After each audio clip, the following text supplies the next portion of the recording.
Thank you for watching Ebony Ladies in the DR. I'm your host, Bridget. Bienvenidos a mi canal.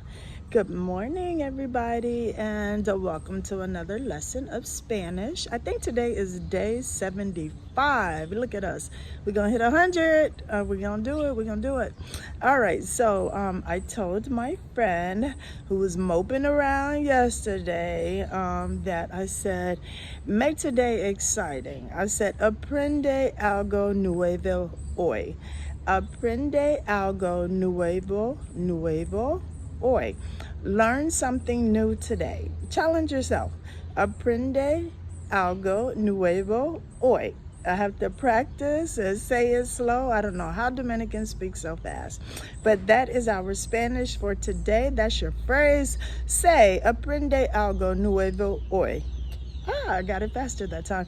All right, learn something new today. I hope you all have a wonderful day. It's a beautiful day here in Punta Cana.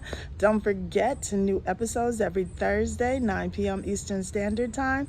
Don't forget to hit the like, subscribe, and share button and turn on your notification bell for announcements. And tomorrow we have a big announcement. So don't you dare miss tomorrow's episode. Have a good one.